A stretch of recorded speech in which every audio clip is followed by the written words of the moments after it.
I'm so much better at telling myself, like, I don't have to be perfect at everything. Mm-hmm. And I think that's part of being successful, is not being perfect at everything. Yeah. Yeah. Hi, I'm Morgan, and welcome back to Way of Living podcast, where I get the chance to talk to incredible people about their way of living. And today I've got the chance to talk to Lily Wakefield. So with Lily, we're going to talk about LGBT community, how coming out to family and friends, and how did she get where she is today. And she's going to tell us where she is today. Hi Lily! Hi! How are you? I'm good, thank you. Yeah, I'm excited to be here. Yeah, I haven't seen you for ages. I know, I've been so busy at the moment. Yeah, it's a good excuse to actually meet up and have a little cup of tea. Yeah, exactly. Cheers, guys. Cheers. So, actually, I was thinking yesterday about why I'm inviting people and like to talk about this podcast. And I was like, it's actually very nosy because I'm a nosy person. So I was like, I just want to share with every nosy people in the world about like people's life. I'm always like, when I meet someone, I'm like, oh, what are you doing in life? Like, what's your job? I think that's part of being a journalist, though. My Twitter bio is nosy for a living. So. Oh, is yeah. it? That should have been my podcast name. Yeah. Nosy for a living. Yeah. Awesome. So, we've known each other for now 3 years. Yeah, over 3 years. More than 3 years, yeah. And I think your journey has been incredible. Thank you. So today you're a news reporter. Yes. For Pink News. Yeah. So can you talk about this? Yeah, so Pink News is an LGBT online publication, and we cover global LGBT news. So we actually have a big audience in America, but we're based in the UK, and we cover world news as well. We do video, we do events, we have the Pink News Awards, we've started doing summits, which is really cool. We did a aging summit about aging LGBT people, and so it's a really good mix for me of like journalism, which I love, but then also activism and raising awareness of things. So yeah, it's a cool place to be. So why do you think it's very important to you to raise awareness for the LGBT community? I think so.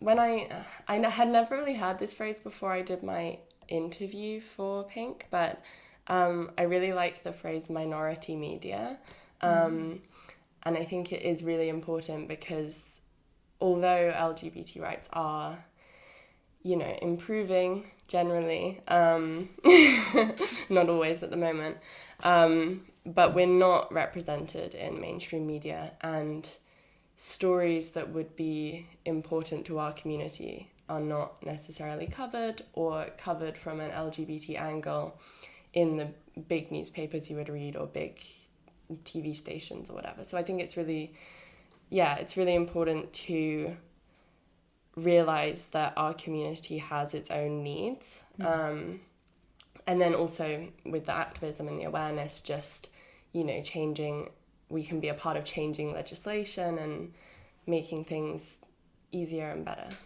Yeah. So you studied journalism with me, right? Yes, I did. And I remember that you did this awesome magazine for a project. Yeah. And it was all about this, actually. Yeah, it was all about queer women, which again is kind of like a minority media, but almost like a sub-minority media because it's within LGBT, but then it was specifically queer women. And yeah, that was really interesting. And actually, now that I'm at Pink, I cover a lot of the stories that are related to queer women. So yeah, it's something I'm really passionate about because I am a queer woman. And I think, especially I started a magazine called Kiki, and which is sort of on pause now, but so busy. Yeah, but it was something that I would have liked to have had when I was younger, growing up as a queer woman, and there wasn't really any kind of media that I could go to for advice or information. And I think that's the same is true of Pink. Just there hasn't been for a long time anything that young LGBT people can access. Because I know that Snapchat, for example, they've just started their Snapchat in India. Yeah. Because it's on a race and they had like the marriage. Yeah, exactly. It is really cool to be part of something where we can reach people in all different parts of the world. Because, we do have a long way to go in the UK, but we are very far ahead of a lot of places. Yeah. And so people in other places where rights are worse than ours, they need it even more, I think. Yeah. Yeah. That's incredible. You're now in Pink News, you're a reporter. How do people react when you tell them, okay, so you're a queer woman, and you work for a queer publication? Yeah. So how do people react? So yeah, I was talking to my fiance last night. Congratulations. Thank you. About this last night, and I think especially now compared to a few years ago, before I met her, before I had this job, it was much easier for me to sort of go about my life and hide those parts of myself that might make people uncomfortable. But now it's everything in my life makes people uncomfortable. I am gay. I am marrying a woman. I work for an LGBT publication. If someone were to ask me about my hobbies, I'm a pole dancer. So everything can make people uncomfortable, and that has sort of been a bit hard, but I also think it's let me sort of let go of worrying about making people uncomfortable. Okay. How? Because I just don't have any other choice now. Like, if someone was to ask me what I'm doing or how I am or what work is like, there's no option for me to hide it. Yeah. Because I would have nothing to talk about. And that means I can get some difficult reactions, but it's much more comfortable for me to not have to worry all the time about what I'm going to say, what I'm not going to say, now that I've just decided I'm just going to say everything. And if that makes people awkward, then that's fine, and hopefully it can be a way for them to learn and ask questions. Do you think you know who are your real people, or even family members, like who are the closest to you because of your way of living, like the way you live? Yeah, definitely. I've been really lucky. My family are amazing. But certainly with friends, there's been people maybe that have some sort of religious objection to how I am, or just, I suppose, extended family, which hasn't necessarily been difficult, but it's been slightly uncomfortable to start with because they do have a lot of questions, which I like. I like answering people's questions because I think it helps awareness. But it's odd to be in situations and get questioned about your life in a way that you wouldn't get questioned if I was straight and marrying a man and I worked at Starbucks. It sounds very dull compared to what I think so, but a lot of people do it though. Exactly. So yeah, and I also feel like sometimes I'm put in the position of talking about myself a lot, which can be a bit, that's what I'm doing right now, but but people get very sort of interested, like, how are we going to get married, and how did it happen, and how are we going to have children? And if I was with a man, no one would ask me, how am I going to have children? Yeah. Or when, or why, or if, or... Yeah. Do you have answers for every question? I think so, but I think that's just part of how my relationship is with my fiance. We're very, we love to plan. We love to talk about everything. We talked about babies and how we were going to have babies and what we want to call them, like from being together maybe 6 months, which I think is partly a lesbian stereotype of, you know, the U-Haul and getting together very quickly and settling down really fast. But we're just very aligned in what we want out of life. And I think what we want is very traditional, which surprises people. Like, we want to get married and have babies and have a house. And is it not like a relief though for like your parents, for example? Yeah. So I think, I think it was a surprise because obviously I was 23 when we got engaged, and my fiance was 21. I think she was 21. Was she 20? She might have been 20 actually. We're about 2.5 years apart, so it's hard to. I didn't know that. Yeah. Oh, Yeah. she's so young. I know. So when people say to me, I'm young to get engaged, I think, well, she's 2.5 years younger than me, so she's even younger to get engaged. That is true, yeah. So yeah, I think it was a surprise for my family, but because they'd seen us together so much before then, and we had traveled together, and they knew her really well, and she kind of felt like part of the family already. So it sort of just felt like a natural. And I'd been talking about us getting engaged for months before it happened. It wasn't a surprise to anyone. So, yeah, I think everyone was... It was surprising that I was young, but it wasn't a surprise that it was with her. Like, I know personally, I don't really believe in marriage. Yeah. And, like, for myself. Yeah. I'm really happy for other people. Yeah. So especially when I was 24, you're 24, I would have never thought of getting married. Yeah. So why nowadays, especially like, you know, with all these religions and, you know, we don't want to get married in a church or whatever. And then people are more like free. Yeah, definitely. Quoting free. Yeah. Why marriage? Why so young and with her, with Belvedere? Yeah. Why? So, I think part of... So when I was younger, before I came out as gay, because I didn't actually come out as fully gay until I met Belvedere. Yeah, I remember. Yeah. So I came out as bisexual when I was, I think, 15, 16, something like that. And I think deep down I did know I was gay, but I wanted... And this is not to say that people, you know, aren't bisexual, because being bisexual is completely valid sexuality, but it just wasn't what I was. And I think I just wanted to keep that option for me and for everyone else, that I could end up with a man. Because I've always been quite traditional in what I want. And I think when I was a kid, I was very sure, you know, I was an only child, but I always loved kids. I started babysitting when I was 12. I did nannying for years and years, and I really always knew I wanted to get married and have a house and have kids and be... wow. Always. Like, I knew it. And I think I didn't think that was going to be possible if I was with a woman. Okay.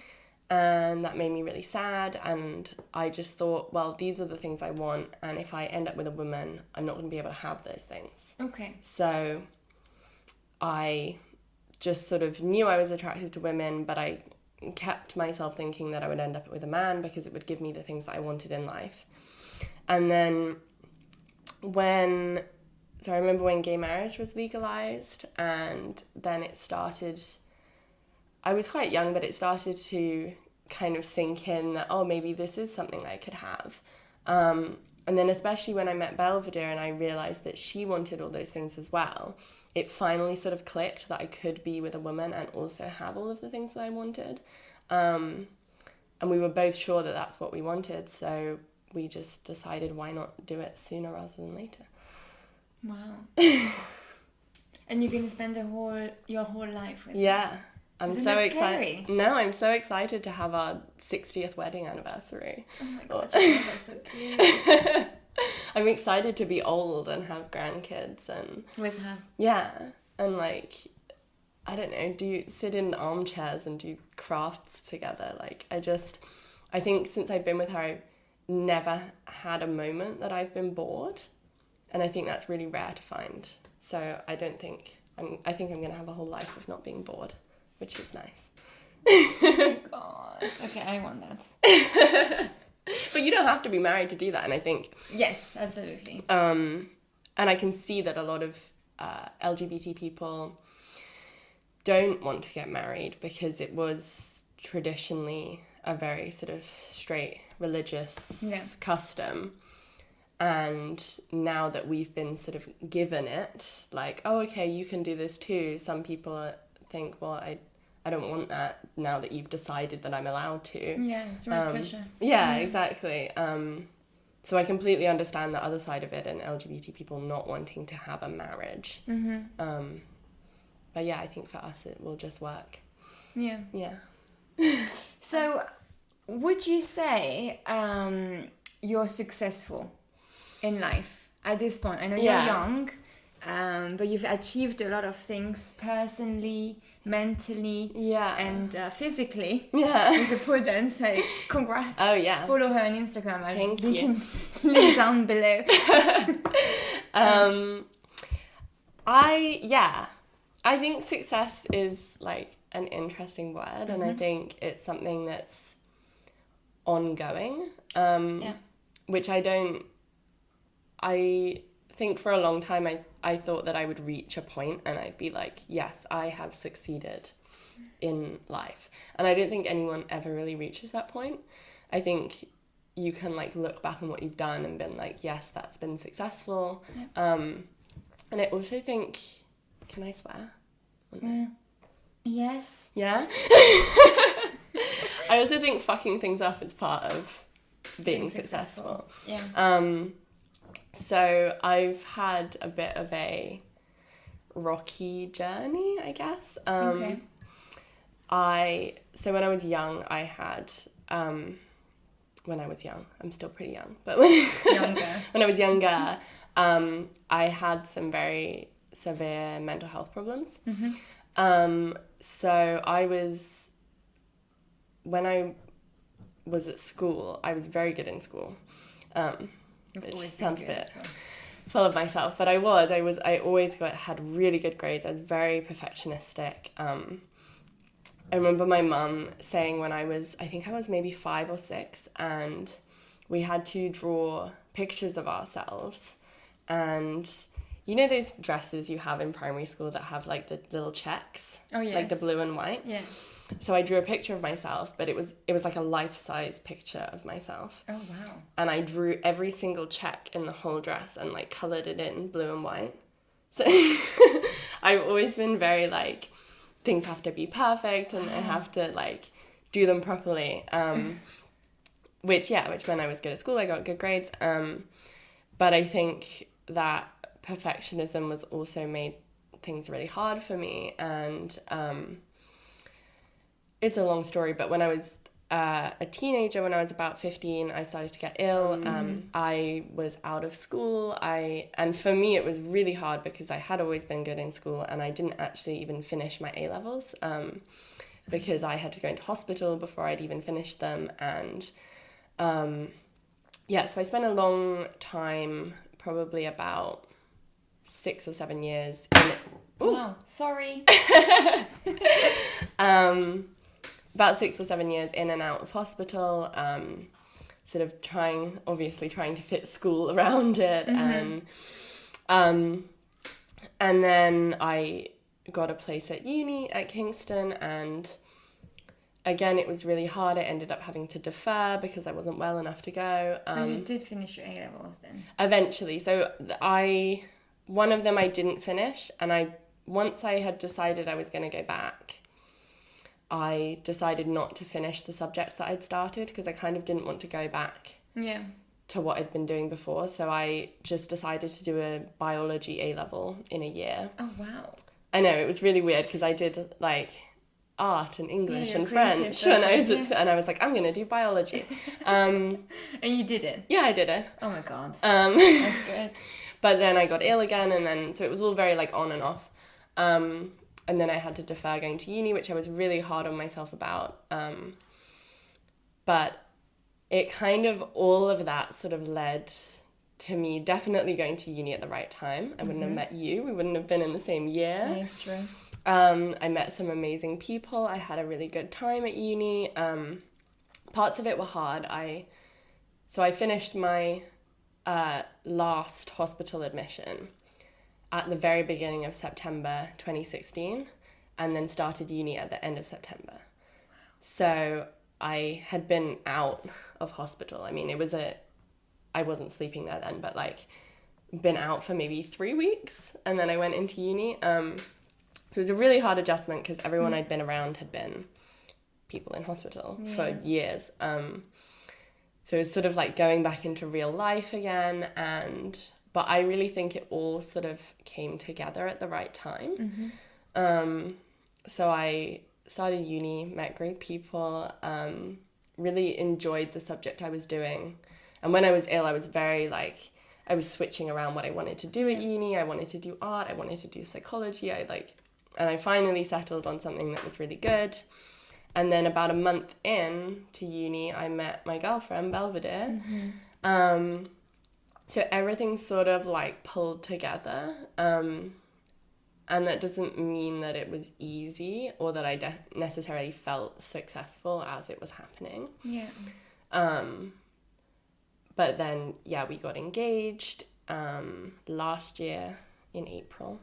And we she's earlier. laughing because I had to check what month it was. It was April last year. So that was while I was still at Some uni. prep before the podcast. And so I got engaged last April and then I graduated uni and I got a job and it's all sort of come together, I think, at the right time. I do, this is a very long answer to your question, but I do feel successful. You do feel successful? Yeah, I do. Just sort of looking back on how my life was maybe 4 or 5 years ago and how it is now, it's a completely different thing. Like, everything about my life is different. You overcame your illness. Yeah, exactly. You graduated the first... Yeah. How do we say this? A first-class degree. First-class degree in journalism. Yeah. That's so, success, it is success, but like I said, I think it's an ongoing thing, and I'm still in therapy now. You know, it's not something that I think you can ever be like, I'm done struggling now, and everything now is going to be great. I definitely, when I started work, I felt like such an imposter. I felt like I wasn't supposed to be there and I wasn't doing well enough. But I think now I'm so much better at telling myself, like, I don't have to be perfect at everything. And I think that's part of being successful, is not being perfect at everything. Yeah. Yeah. So how did you overcome this feeling of being an imposter? I wouldn't say I've overcome it completely. I think it's sort of on and off. It's just a lot of talking to myself and reminding myself that, like, I spoke to my mum yesterday, and I was at work yesterday, and I really felt like I hadn't worked as hard as I could have. Yeah. And I called my mum, and she said, "Oh, you can't give 100% every single day, otherwise you'd just die. You'd run out of energy."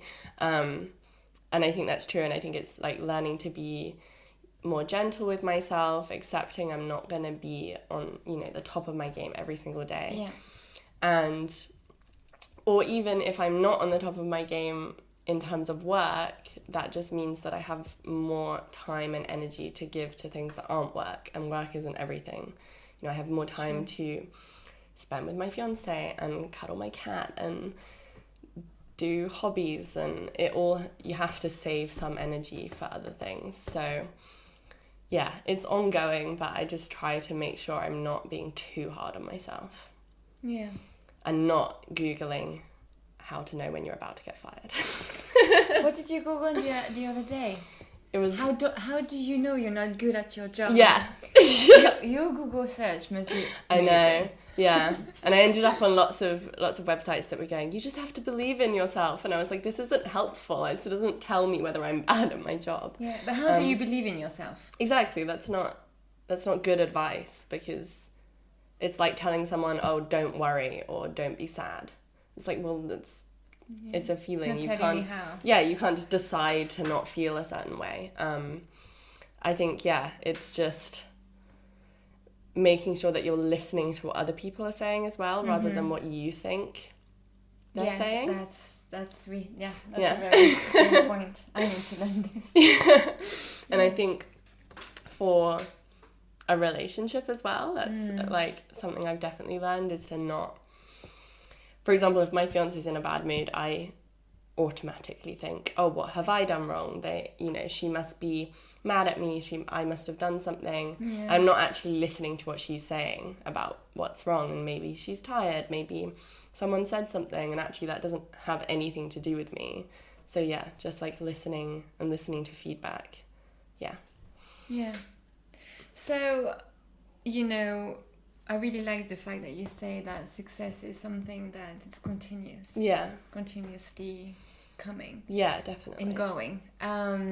What would you advise, people listening or watching, what would you say to them? Okay, if you want to come out. Yeah. How to overcome this. Yeah. This being scared, the fear. Yeah. And how would you tell them you can do it? You can overcome your fear of coming out. You can overcome your fear of being ill. Yeah. Any sort of illnesses. Yeah. And today I'm a journalist. Yeah. And I'm doing great. So what would you tell them? So I think I would say, I don't know, fear is interesting because it does serve a purpose, and usually there's a reason why you're scared. And so if we take coming out, for example, I think it's difficult because you can't necessarily really take anyone's advice or my advice, because everyone's situation is so different, and there's certain scenarios where maybe it's not safe for someone to come out. So you really have to make sure that you're looking at your situation, and is it, because some people would come out and maybe be kicked out of home, and then maybe that's not the right time because it's going to put you in a difficult situation. But if your fear is not, if you can't pin down what you're actually scared of, then I would say that's probably just your own like internal fear. It's not a fear of something actually happening. Yeah. Then I think it's worth just doing it. And also I think just try to see it as practice, because coming out is not something that you do once. Coming out is something you do every day. When someone picks you up in a cab and says, hey, do you have a boyfriend? Or yes. You meet an old lady on the bus and she says, oh, I hope you found yourself a good man. Or you go to the doctor and they say, is there any chance you could be pregnant? Like, it's something that you do all the time, again and again and again. And obviously, when people think of coming out, they think of friends and family, and that's the most important.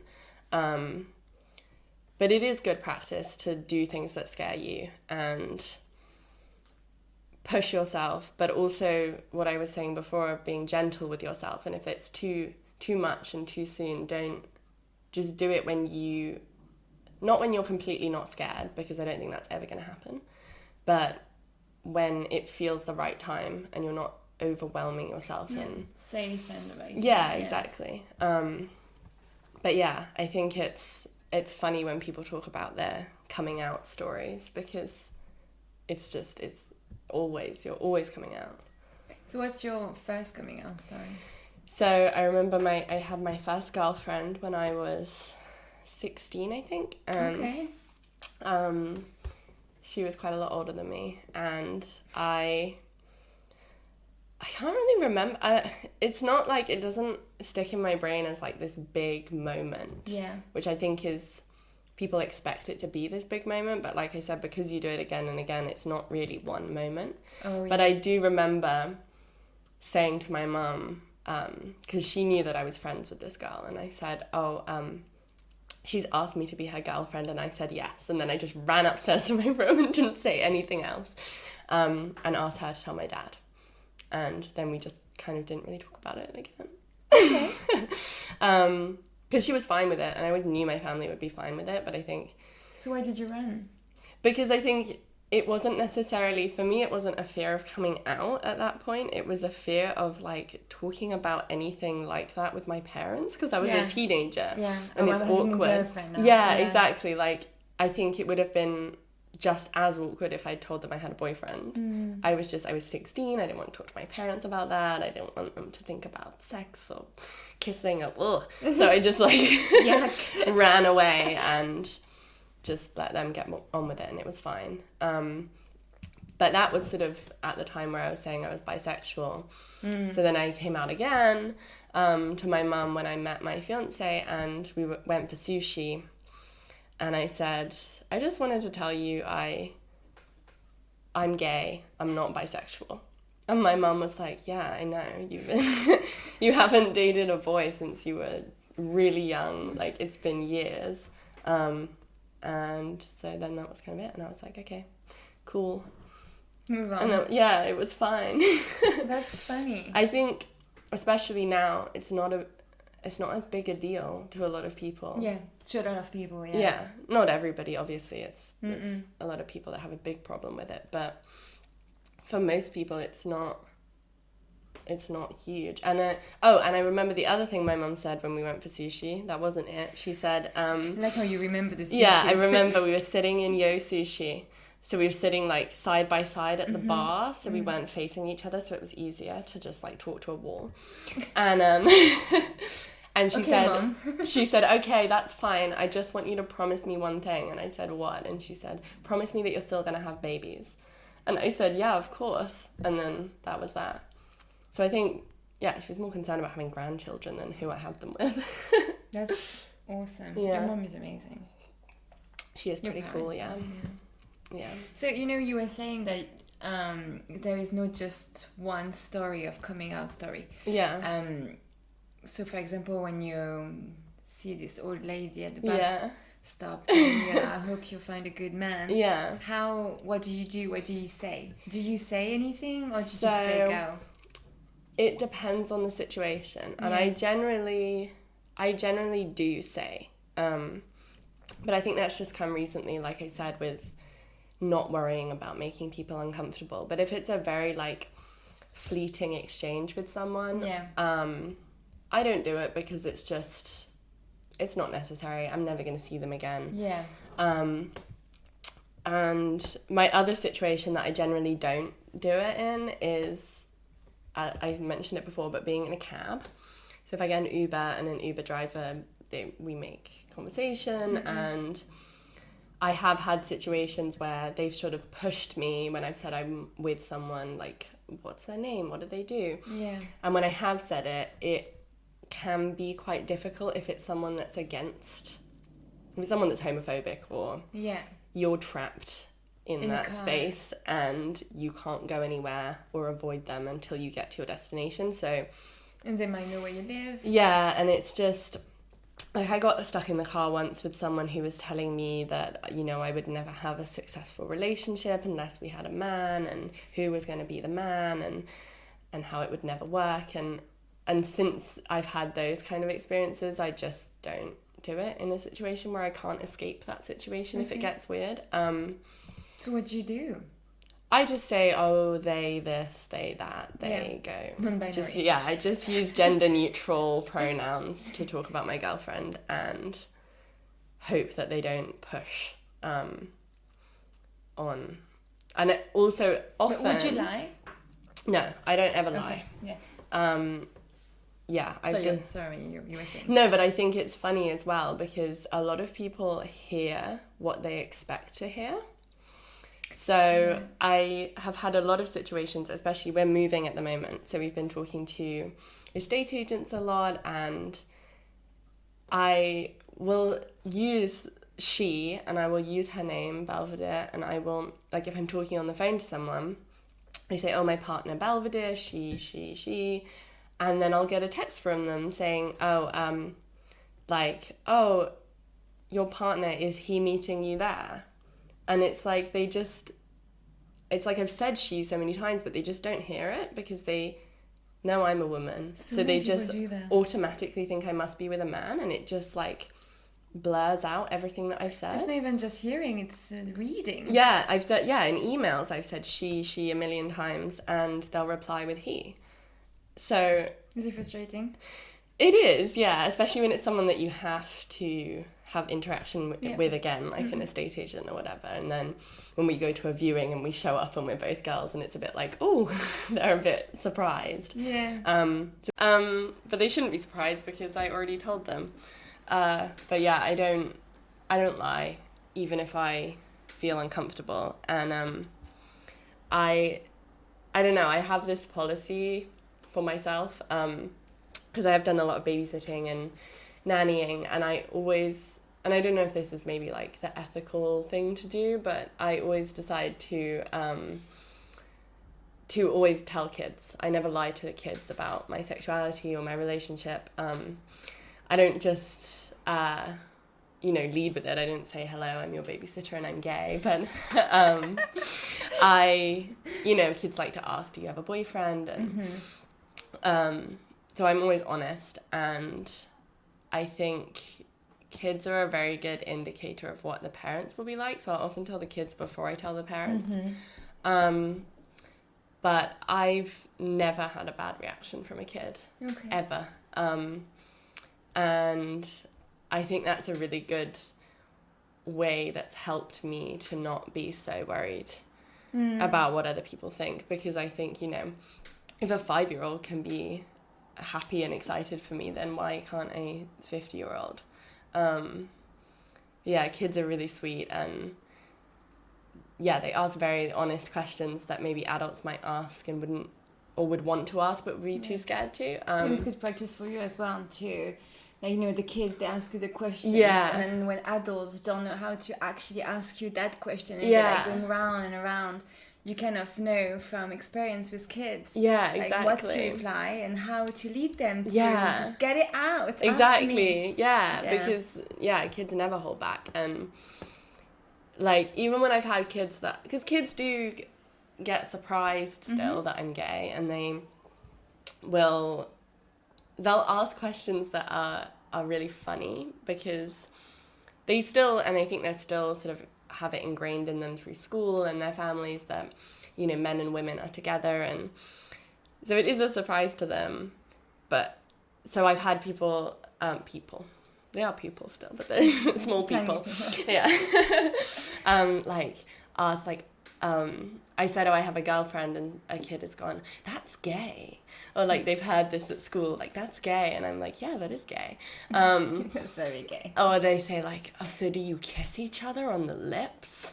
And I bet so many adults want to ask that, like, oh, like, is that weird? Like, and do you always do you kiss on the lips? Like, I bet so many adults have thought that, and they're just too polite to ask. And they'll ask us how we want to have children. Although adults do ask that too, which is kind of invasive, but it's fine. And they'll ask about language a lot. So I had one kid ask me, does that mean you're a lesbian? And like, I'm sure adults want to know like what word to use, but they don't want to ask. And so it's fun to explain it to kids. And once you've explained something to them, they're very just like, okay, cool. Yeah, let's go play now. I think it's because like nowadays we're really scared. We always talk while we're walking on eggshells, because we live in this fake world of freedom. I call it fake because we are not free at all. We're not free of speech. We're not free of doing whatever we want, as women, as men, as queer people. And I think, especially with like race or religions, you know, we always like, oh, don't ask this, don't call them the N-word, or don't call them, don't say, oh, you're so gay, because people take offense to so many things that you don't know who you have in front of you and how they're feeling today. So I think that's why adults are so scared to ask questions. Yeah. Because you don't want to offend anyone and you don't want to get into a fight with your friends or this person that you just met and you really like. So I think us adults, we should learn from the kids. And yeah, definitely. And I think, you know, it's always important to do a bit of research and know what is, like, for example, at work, I write about trans issues, and generally it's not very polite or kind to ask a trans person what their name was before they transitioned. Okay. So I think things like that, like just knowing a little bit, or if you're not sure, say, is it okay if I ask this? Or do you feel comfortable talking about this? Like, if you're not sure if a question is going to upset someone, check. Like, and I think, kids ask a lot of questions, and I think everyone should ask questions, and everyone will have different limits on how much they want to talk about. Absolutely, So yes. for me, I love it when people ask questions, and But not everyone is. yeah, and some people are much more private, and that's fine, but... And that's why what you're doing as your job, being a reporter and writing about these issues is great, because then you can share it with everyone. And I know that I share it on my wall on Facebook, for example, and I have a lot of non-gay people on my Facebook. And actually writing stories has, like I've said already, that my family are great, but obviously they aren't gay. Not obviously, but they aren't. So there are things about LGBT culture or trans, for example. Trans issues, gender issues. There are things they don't understand. And having the job that I do, obviously my parents were very excited, so they would read everything that I wrote. And same.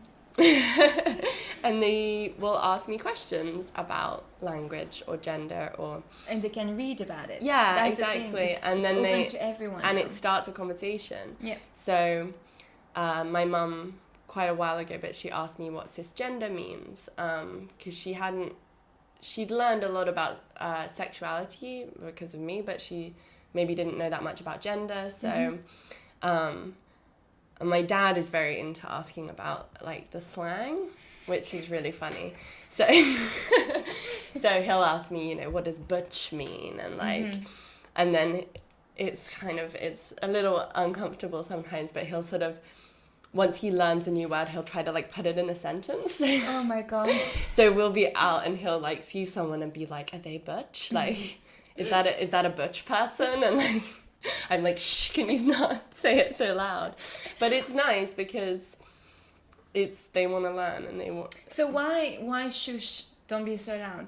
Because as much as I'm happy for him to ask me that question, maybe the person that he's talking about that's walking down the street is maybe not. Okay, for some random stranger to be going, she's butch. Like, I wouldn't like that necessarily. Yeah, absolutely. But yeah, no, I think it's very interesting. And I like... And also for people to realise that just being LGBT doesn't mean that you have the answers to everything. Like, I'm definitely not saying that I can answer all of their questions. And I'll definitely have questions about things that are not my personal experience that I can't answer. Because your publication is actually for the LGBT community. And I'm just a small part of that, and there are so many experiences that I don't have. I'm cisgender, I am white, there's a lot of... I'm a quite, like, feminine presenting person, so there are a lot of experiences that I don't have. But it's also nice to have a work environment where I'm around people with all different experiences. So and I feel that I can ask them as well, so I kind of pass it on, and I'm asking questions too. Asking questions is important. That's very nice. What's next for you? Wedding planning. So it's in 2 years, right? So we've decided, Don't forget me. I won't forget you, don't worry. Your invite is on the way very slowly, because we haven't done anything yet. Can't wait to see it. We're sort of in the in the stage where we know what we want, but most of it's just like dreaming about it and like, oh, this would be cool and this would be cool, and no like solid plans yet. But yeah, we want to get married, not next summer, but the summer after. So I think it's going to be fun. It's just a lot of planning, which I do love planning, but it's a lot with the moving, it's a lot, the yeah. work, yeah. We're moving. Sorry. we're moving. We might even be moving again by that point. My fiance is just starting a master's, and then she'll be finding a job, and so it's a lot of change going on, but unknown changes. Yeah, exactly. Planning. Like we kind of don't really know where we're going to be in a year's time, which That is is the thing. Like planning for something in 2 years, it's too yeah, much for my brain. exactly. 2 years is a long time, and especially with everything that's going on, so much could be different. Yeah. I mean, maybe my Googling was right, and I'm going to get fired. Don't say that. No, it's a podcast about success. Believe in yourself. No. No, I don't think I'm going to get fired, hopefully. Google won't be right. And you type this thing on Google anyway. Yeah. What are you talking about? But yeah, we don't know where we're going to be, but I'm excited to be married. We always planned on having a long engagement, but I want to be married. I want to say this is my wife and get going on the babies. That's the plan, yeah. That's a lot of planning. That's a lot of nexts. Yeah, it's a lot of nexts. Yeah. That's amazing. Yeah. Well, thank you so much. Thank you coming. for having me. It's been really fun. Yes, you're busy bee, always busy, always doing stuff. It's hard to catch you. Yeah. Well, thank you so much. Thank you for listening and watching. And don't forget to subscribe and watch the previous episode, the next one soon. And see you next time. And ask questions. Ask questions. Bye. Bye.